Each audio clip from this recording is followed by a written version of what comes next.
mirë. Kështu që edhe pse në pjesën perëndimore të Evropës kanë bërë kaq shumë të tilla, në fund mendojnë që të ftuarit meritojnë ushqime të shpejta, ndërkohë që ne ju ofruam majën e gastronomisë që t'i bënim të ndjeshin sa më mirë dhe mendoj që ja dolëm me sukses. Jemi sot këtu që të përpiqemi të përcjellim mesazhin që ky vend do më shumë dhe që ky vend ka nevojë për më shumë njerëz që të na besojnë.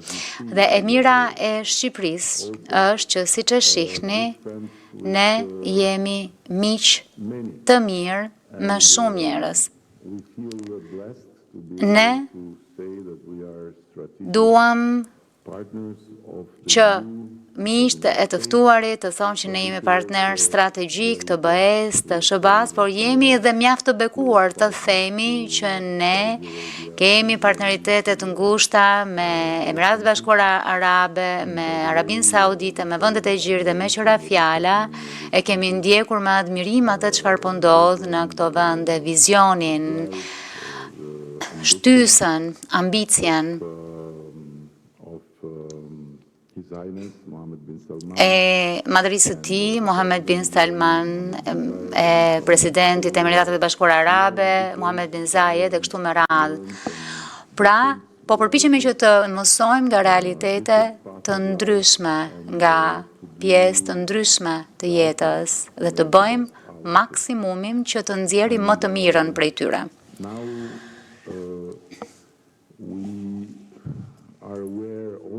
Jemi mjaft të vetëdijshëm që kohrat që jetojmë janë të ndërlikuara.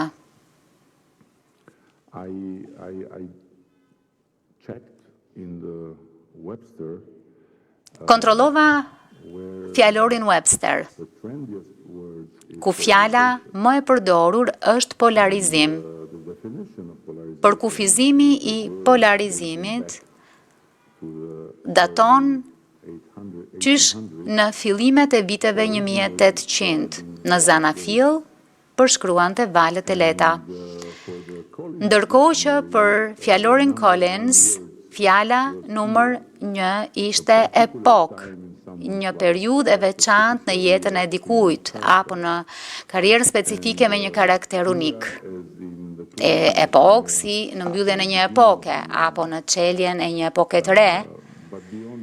Po, për te analogjive,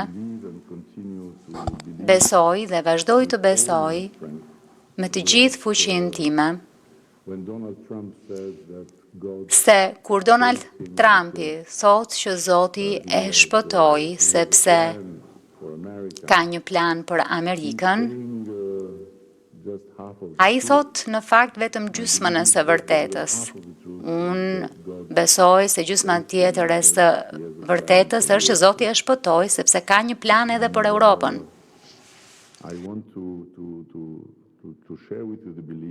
Dua ta ndaj me ju këtë bindje që kur dëgjova presidentin e Shtetet Bashkuara të Amerikës të fliste për një epokë të ardhë që po afronte, ndjesia ime ishte që në fakt, duke i uruar më të mirën, sigurisht Shteteve të Bashkuara të Amerikës, që një epokë e ardhë mund të çelet edhe për Europën. Gjithçka do të varet nga sa shpejt do të mendojmë jashtë kornizës, sa do të veprojmë dhe të kuptojmë që në këtë botë ku çdo kush tjetër po bën të pamendueshme,